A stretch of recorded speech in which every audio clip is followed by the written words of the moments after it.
Welcome to FADA TV, the video channel created by and for new car dealers and brought to you by the Florida Automobile Dealers Association.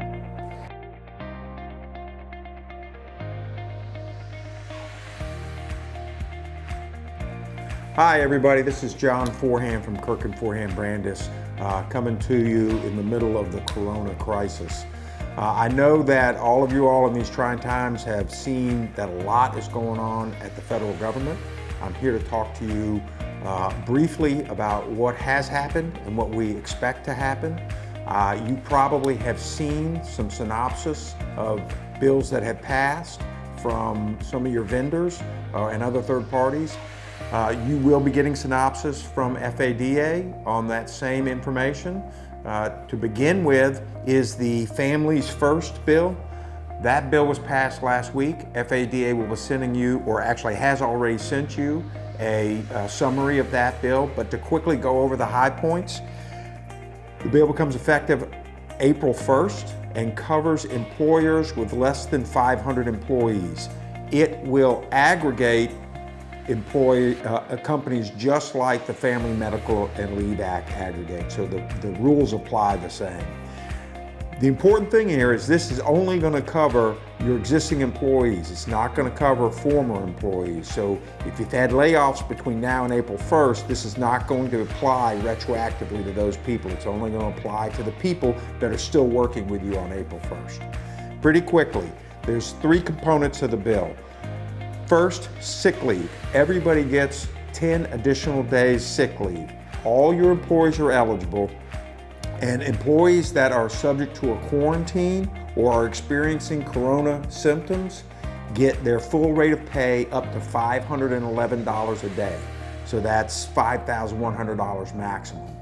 Employees that are taking care of individuals that are quarantined or have coronavirus symptoms, or are taking care of children who are under 18 because the schools are closed, those employees get 2/3 of their pay, but no more than $200 a day.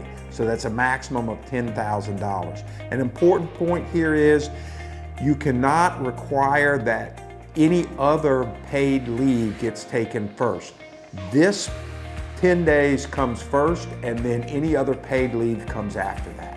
Now, the second part of the bill relates to extended family and medical leave benefits. So you have any employees that have been with you for at least 30 days get 12 weeks of protected leave if they're unable to work because they're taking care of a child that's under 18 because the school is closed.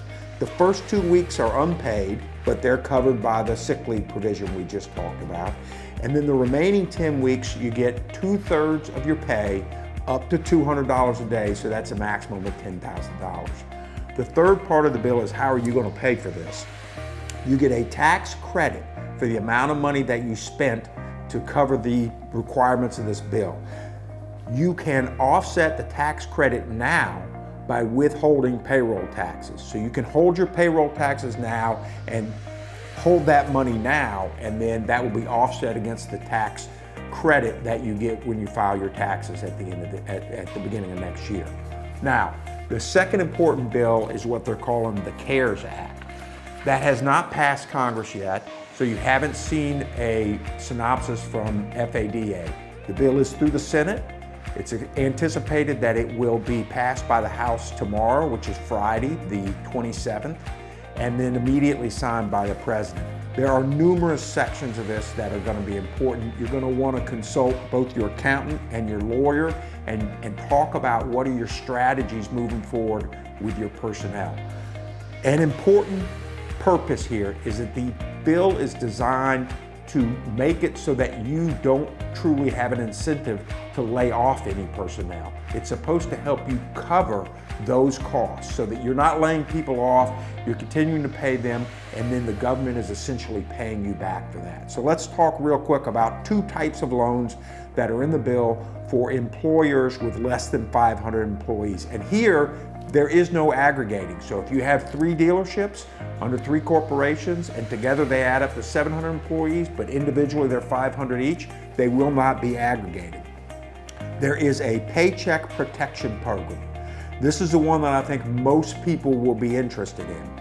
It does not go through the SBA, it goes through lenders that are authorized by the SBA. You do not have to establish that you have a need or that you have an inability to get credit. There is no personal guarantee because the government is guaranteeing the loan. The amount of the loan is calculated by your annual average monthly qualifying payroll times 2.5. And the loans are up to $10 million. So you take what you have paid on average by looking at the last year, what your monthly average payroll is. For employees that make $100,000 a year or less, you're going to prorate it down to $100,000 and not pay and not calculate anything above that. You're going to take that average monthly and multiply it by 2.5, and that's the amount of money you can get. You can spend it on payroll, on rent, or on utilities. And the repayment is deferred for the first 6 months and up to a year. Now, for the 8 weeks following the time you get the loan, the government is going to forgive the loan,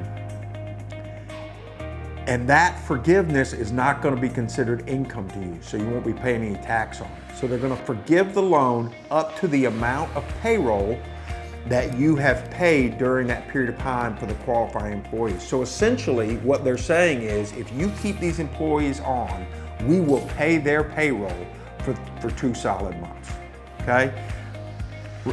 Just to remind, the remainder of the loan, anything that is left after that forgiveness, can be extended out to a 10-year period at no more than 4%. So if you have money left over, because remember you're getting 2.5 times your payroll, but they're only forgiving 2 times your payroll, your monthly average, the extra amount is up to 4% loan over a period of 10 years. The second one of these loans is called the Economic Injury Disaster Loan. Now it does go through the SBA. There's no personal guarantees if the loan is below $200,000. There's no requirement to establish that you have no other credit, and the loan decision is going to be made solely based on your credit score. If you go for that loan, you can ask for up to $10,000 immediately, and they will give you within 3 days $10,000, which if you don't qualify for the loan, you don't have to pay back. You just get to keep the $10,000. These loans, you can't have both of them. So if you start with an economic injury disaster loan, you can convert that to a Paycheck Protection Program loan, but you can't get money under both programs, okay? There are additional provisions in here that will affect you. First, just for your employees, they are extending unemployment for additional 13 weeks after state benefits expire through the end of the year. They are adding $600 a week to the employment check. Individuals will be getting a $1,200 check direct from the government if they make less than $75,000 or $150,000 for a married household. You can take $100,000 out of your retirement without the 10% penalty and either count it as income spread out over 3 years or pay it back over 3 years. And employers are not required to make their pension contributions until January 1st of 2021. So you get that spread out, you don't have to make it this year. A couple of other important things. If you have gross receipt declines of 50% or more in a quarter compared to last year, you get a tax credit equal to 50% of your payroll, and it's a credit against the payroll tax. So you may not have to pay any payroll tax for that period of time. You can defer paying your Social Security portion, the employer's Social Security portion of payroll, half of it until 2021, and then the next half in 2022. Some things you will want to talk to your accountant about. They have accelerated the ability to take net operation loss deductions, corporate alternative minimum tax credits, and depreciation for facility improvements. You can go back and amend previous returns to get credits for those accelerated items. And then finally, there is a temporary raise in the interest expense deduction that you can take from 30% to 50%. Goes back to 2019 and 2020. There are some benefits, I think, for companies that have more than 500 employees, but as of yet, that's pretty complicated and I can't really tell you what those are. But you'll be getting summaries of this. I just want you to know in advance what's going on. Contact FADA if you have any questions.